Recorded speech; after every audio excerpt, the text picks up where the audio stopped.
Mummy mummy आज होली आ रही है, आप मेहमानों के क्या बनाओगे? अच्छा, क्या स्पेशल बनाऊं आप बताओ। कचौरी।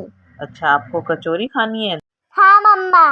तो चलिए, मटर का सीजन भी चल रहा है और अभी ठंडी का मौसम भी है, बारिश भी हो रही है और होली का त्योहार भी आ रहा है। तो ऐसे में आज हम गर्मा गर्म मटर की कचौरी घर पर बनाकर तैयार करते हैं। और आज हम लेयर्स वाली कचौरी बनाएंगे। आप नॉर्मल वाली तो बनाते ही हैं, लेकिन आज हम लेयर्स वाली बनाएंगे जो कि खाने में भी बहुत अच्छी बनेगी और ये सुपर क्रिस्पी भी बनेंगी। और ये 3 से 4 दिन तक ख़राब नहीं होती है अगर आप इसे स्टोर करके रखेंगे तो।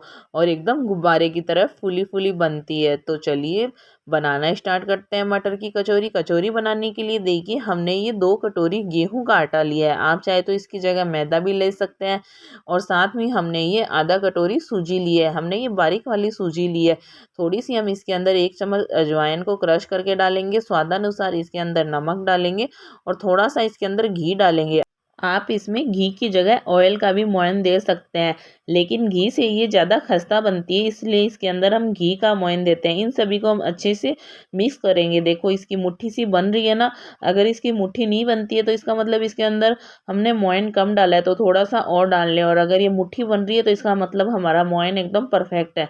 अब हम इसके अंदर थोड़ा थोड़ा करके पानी डालेंगे और इसका एक आटा लगाकर तैयार करेंगे। देखिए हमें थोड़ा थोड़ा करके ही पानी डालना है और आटा हम जो नॉर्मल रोटी का आटा लगाते हैं ना, उसी तरीके का आटा लगाकर तैयार करना है। हमें इसका ज़्यादा टाइट यानी सख्त आटा लगाकर नहीं तैयार करना। इस तरीके से हम नॉर्मल ही आटा लगाकर तैयार करेंगे और इसे हथेली की सहायता से देखिए इस तरीके से मसलेंगे। अब इसके ऊपर हम थोड़ा सा घी लगा देंगे, आप चाहे तो तेल भी लगा सकते हैं। और इसे एक गीले कपड़े से ढककर रख देंगे ताकि हमारा ये आटा सूखे ना। तो चलिए जब तक हमारा ये आटा सेट हो रहा है तब तक हम कचौरी के लिए स्टफिंग तैयार करते हैं। इसके लिए हमने ये फ्रेश वाली मटर लिए। आप चाहे तो फिरोजिन भी ले सकते हैं, लेकिन अभी तो मटर का सीजन है तो हमने ये फ्रेश 2 कटोरी मटर लिए। जितना आटा लेते हैं ना उतनी मटर लेते हैं। और हमने पहले से ही पानी गर्म होने को रख दिया था। उसके अंदर हम मटर डालते हैं, 1 चम्मच नमक और 1 चम्मच चीनी ऐड करते हैं, जिससे कि जो मटर का कलर होता है ना वो चेंज नहीं होता। इसलिए हम इस स्टेज पर इसके अंदर चीनी और नमक ऐड करते हैं। अब हम एक मिक्सर जार लेते हैं और इसके अंदर हम धनिया की डंठल डालते हैं, 2 से 3 हरी मिर्च डालते हैं, थोड़ा सा अदरक का टुकड़ा डालते हैं। और इसके साथ ही इसमें हम 1 चम्मच जीरा, थोड़ी सी काली मिर्च साबुत, आपके पास नहीं है तो पीसी भी डाल सकते हैं, 1 चम्मच सौंफ। सौंफ से बहुत अच्छा फ्लेवर आता है इसके अंदर। और साबुत धनिया, इन सभी को हम दरदरा पीस लेते हैं। हमें इसे एकदम बारीक नहीं पीसना है, दरदरा पीसने से ही इस मसाले का कचौरी में बहुत अच्छा फ्लेवर आता है। तो देखिए हमने ये दरदरा मसाला बनाकर तैयार कर लिया। तो देखिए जब तक हमने मसाला बनाया तब तक हमारी ये मटर भी अच्छे से बॉईल हो चुकी है। हमें मटर को बहुत ज़्यादा बॉईल नहीं करना, हमें इसे 80% तक ही कुक करना है। देखिए अच्छे से मैश हो रही है ना फिंगर से, तो इसका मतलब हमारी मटर एकदम अच्छे से कुक हो चुकी है। अभी हम गैस की आंच को बंद कर देते हैं और इसे एक छलनी में निकाल लेते हैं। अभी हम एक पैन लेते हैं, पैन के अंदर हम 4 से 5 चम्मच जितना ऑयल डालते हैं। आप चाहे तो यहाँ पर सरसों का ऑयल भी ले सकते हैं। इसमें 1 पिंच हींग डालते हैं और जो हमने मसाला पीस कर तैयार किया था वो हम इसके अंदर डाल देते हैं। इन सभी को हम अच्छे से मिक्स करते हैं और इसे हम 2 से 3 मिनट तक भून लेते हैं ताकि मसाले का जो फ्लेवर है वो कचौरी के अंदर अच्छे से आ जाए। तो देखिए इसे भूनते हुए 2 से 3 मिनट हो चुके हैं। अभी हमने जो मटर बॉईल करके रखी थी ना वो हम इसके अंदर ऐड कर देते हैं और इसे हम अच्छे से इस मसाले में मिक्स करते हैं और इसे 1 से 2 मिनट तक इसी तरीके से पका लेते हैं। आप इस मटर को डायरेक्ट कढ़ाई में न डालकर आप इसे मिक्सर जार में डालकर और इसे दरदरा पीस कर भी इस तरीके से ये जो पैन में हमने मसाला डालकर भुना और इसके अंदर आप ऐड कर सकते हैं। आपकी मर्जी है कि आप इसे मिक्सी में घुमाकर दरदरा पीस कर डालें या फिर आप ऐसे ही इसे डालकर और इसी पैन में इसे मैश करें। तो चलिए हम इसके अंदर कुछ मसाले ऐड करते हैं। हमने इसके अंदर साबुत चीनी, चीनी से इसमें जो मिठास आता है ना वो कचौरी खाने में बहुत टेस्टी लगती है। स्वादानुसार नमक, गरम मसाला, अमचूर पाउडर डाला और इसे अच्छे से मैश कर दिया मैशर की सहायता से। थोड़ा सा अगर आप इसके अंदर काला नमक भी डालेंगे तो इससे भी ये मसाला टेस्टी बनेगा। तो हमने थोड़ा सा इसके अंदर काला नमक भी ऐड किया। तो इन सभी को हम अच्छे से मिक्स कर देते हैं। देखिए हमने इसे बहुत ज़्यादा बारीक मैश नहीं किया है, हम ये एकदम दरदरा है। मटर के दाने दिख रहे हैं ना इसके अंदर, तो हमें इसी तरीके से इसे मैशर की सहायता से मैश करना है और इसे 2 से 3 मिनट तक और पकने देना है। तो ये हमारा मसाला पककर तैयार हो चुका है। हमने देखिए इसे एक प्लेट में निकाल लिया है। तो हमने इसे प्लेट में निकाल लिया। अब हम इसके कुछ बॉल्स बनाकर रख देते हैं ताकि जब हम कचौरी में स्टफिंग भरें तो भरने में आसानी हो। तो इस तरीके से देखिए हम ये सारे इस मसाले के ये बॉल्स बनाकर तैयार कर लेते हैं। हमने देखिए बॉल्स बनाकर तैयार कर लिए, तब तक हमारा ये आटा भी अच्छे से सेट हो चुका है।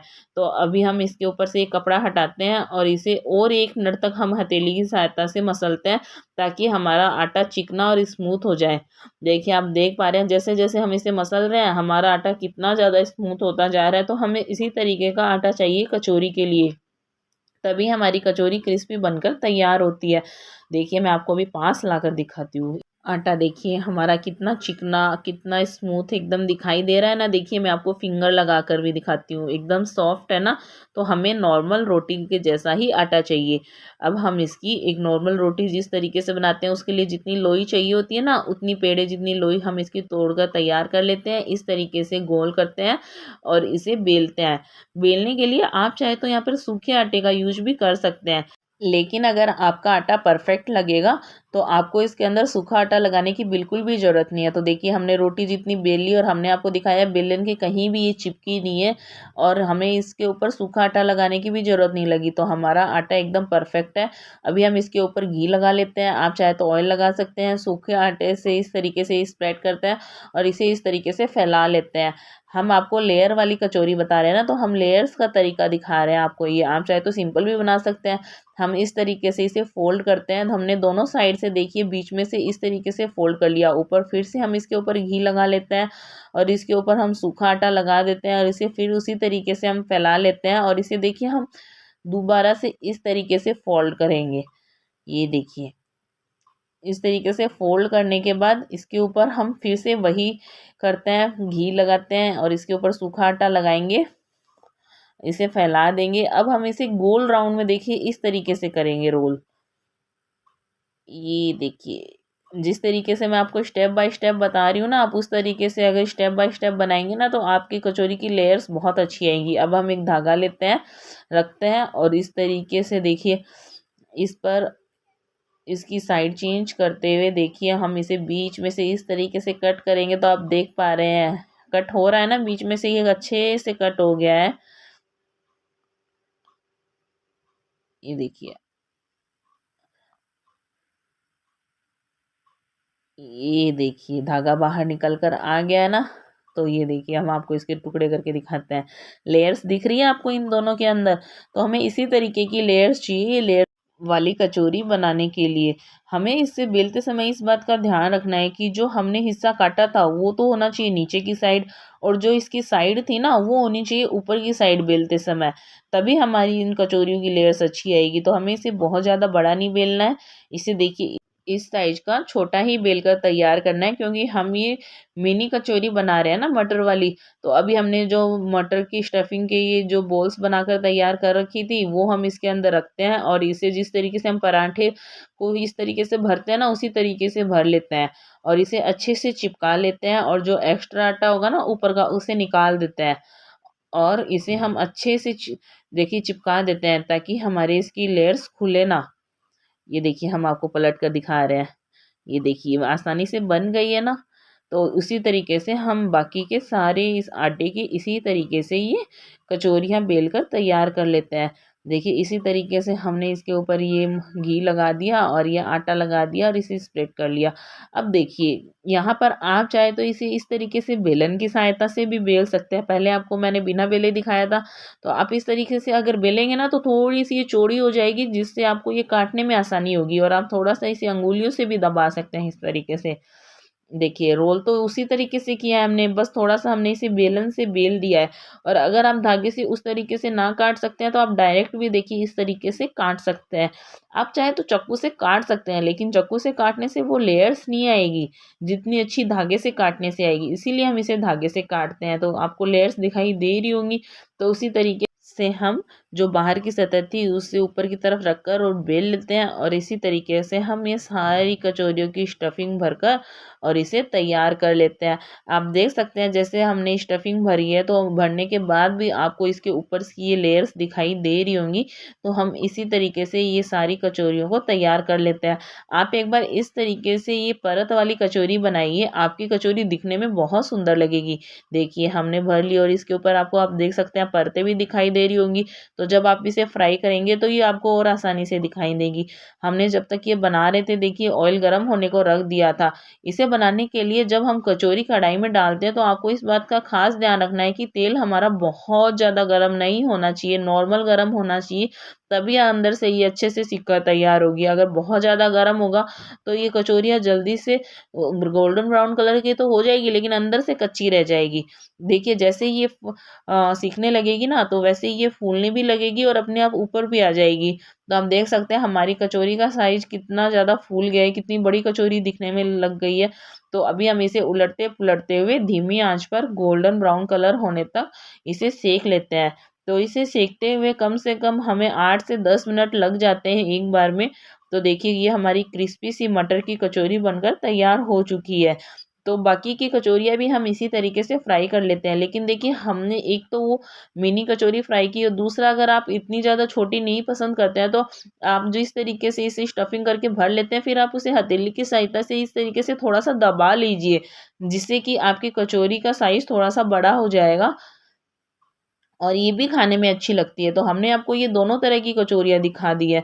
देखिए आप देख सकते हैं ये कढ़ाई में अपने आप ऊपर आ जाती है, और ये फूलते ही देखिए इनका साइज़ देखिए कितना डबल हो गया एकदम से। आप देख पा रहे हैं कि दिखने में कितनी अच्छी लग रही है। तो इन्हें भी हम इसी तरीके से उलटते-पुलटते हुए इन्हें हम फ्राई कर लेते हैं। बस इन्हें फ्राई करते समय इस बात का ख़ास ध्यान रखना है कि जब हम इन्हें कढ़ाई में डालें तो तेल बहुत ज़्यादा गर्म नहीं होना चाहिए, और हमें इन्हें धीमी आँच पर ही फ्राई करना है। तेज़ आँच पर आप इन्हें बिल्कुल भी फ्राई ना करें, नहीं तो ये ऊपर से तो सिक जाएगी और अंदर से ये एकदम कच्ची रह जाएगी। तो देखिए उलटते-पुलटते हुए हमने ये सारी कचौरियों को फ्राई कर कर तैयार कर लिया है। तो चलिए गरमा-गरम हमारी ये मटर की कचौरियाँ बनकर तैयार हो चुकी है। फ्रेंड्स उम्मीद करती हूँ आपको मेरी ये रेसिपी पसंद आई होगी। देखिए दिखने में कितनी सुंदर लग रही है, एकदम ढेरों परतों वाली। आपको इसकी परतें भी दिखाई दे रही होंगी, कलर भी कितना अच्छा है और ये क्रिस्पी भी बहुत ज़्यादा बनी है। अगर आपका आटा सही लगा है तो आपकी कचौरियाँ बिल्कुल भी ऑयल नहीं पिएगी, यानी आपकी कचौरी में बिल्कुल भी ऑयल नहीं रहेगा फ्राई करने के बाद। बस आप मेरे बताए गए तरीके से ये कचौरियाँ बनाइए, और आपको पेशेंस रखना होगा इनको फ्राई करने में। अगर आप सोचते हैं हम फटाफट से तेज़ आंच पर इसे फ्राई कर ले, इसका कलर गोल्डन कलर का ला दें, तो इससे आपकी कचौरियाँ अंदर से कच्ची रह जाएगी। तो देखिए हमने इसे इमली की और खजूर की चटनी के साथ और ग्रीन चटनी के साथ सर्व किया है। आप इसे बिना चटनी के साथ भी इंजॉय कर सकते हैं, आप इसे दही के साथ भी इंजॉय कर सकते हैं, आप इसे चाय के साथ भी इंजॉय कर सकते हैं, या आप ट्रेवल में कहीं जा रहे हैं तो आप इसे सफ़र में भी बना कर ले जा सकते हैं। ये बिल्कुल भी 2 से 3 दिन तक ख़राब नहीं होती है। अगर आप इस कचौरी को मेरी बताई गई रेसिपी के अनुसार बनाएंगे तो आप एक बार में ही परफेक्ट कचौरी बनाकर तैयार कर लेंगे। तो अभी तो मटर का सीज़न भी है, इससे पहले कि मटर का सीज़न ख़त्म हो जाए आप इसे फटाफट से ज़रूर बनाइए। ये गुब्बारे की तरह फूली फूली बनती है और कोई बता भी नहीं पाएगा कि ये आटे की बनी है और कितनी हेल्दी बनकर तैयार हुई है। तो ये हमारी हेल्दी क्रिस्पी और घर पर बनी आटे की कचौरी बनकर तैयार हो चुकी है। घर पर बनी कचौरी की तो बात ही अलग होती है। आप इसे ज़रूर बनाएं। तो फ्रेंड्स उम्मीद करती हूँ आपको मेरी ये मटर की कचौरी की रेसिपी पसंद आई होगी। अगर आपको मेरी ये रेसिपी पसंद आती है तो मेरी रेसिपी को आप आगे से आगे लाइक शेयर फॉलो ज़रूर कीजिए, और आप भी इसे ज़रूर बनाइए। आप इसे किसी भी चटनी के साथ सर्व कर कर इंजॉय कर सकते हैं। देखिए मैं आपको दिखाती हूँ, मैंने इसे दही के साथ, ग्रीन चटनी के साथ और इमली की चटनी के साथ इंजॉय किया, जो कि खाने में बहुत ही टेस्टी बनकर तैयार हुई। तो आप भी एक बार इस तरीके से इसे बनाइए, और होली पर पर आपके कोई मेहमान आते हैं तो आप इसे पहले से बना कर रख लीजिए। जब कोई मेहमान आए तो आप चटनी भी बना कर रख लीजिए और तुरंत इसे सर्व करके दे दीजिए, तो आपको मेहनत भी नहीं लगेगी। होली पर आप रंग खेलते हैं तो आप थक जाते हैं, आप खाना नहीं बना सकते हैं, तो आप इस तरीके से ये कचौरी बनाकर रख लीजिए और अपने मेहमानों को खिलाइए और खुद भी खाइए। सभी को ये बहुत पसंद आएगी। तो अगर आपने मेरे चैनल को लाइक एंड सब्सक्राइब नहीं किया तो मेरे चैनल को लाइक एंड सब्सक्राइब कीजिए और बेल आइकन पर क्लिक कीजिए ताकि आपको मेरी रेसिपी का नोटिफिकेशन मिलता रहे और आप भी ऐसी बढ़िया बढ़िया रेसिपी बनाकर तैयार करते रहें। देखिए फ्रेंड्स, अभी मैं आपके साथ होली की बहुत सारी रेसिपी शेयर करने वाली हूँ और मैंने पहले भी आपके साथ होली की बहुत सारी रेसिपी शेयर की है। तो अगर आप भी इस तरीके की ये कचौरी बनाते हैं तो मुझे कमेंट करके बताइए कि आपकी ये मटर की कचौरी कैसी बनकर तैयार हुई है। उम्मीद करती हूँ आपको मेरी ये रेसिपी पसंद आती होगी। अगर पसंद आती है तो मेरी रेसिपी को लाइक और मेरे चैनल को सब्सक्राइब जरूर कीजिए और अगर आपको और भी अच्छी रेसिपी देखनी है तो नेहा किचन एक्सपर्ट में जाकर जरूर देखिए। मिलते हैं नेक्स्ट वीडियो में।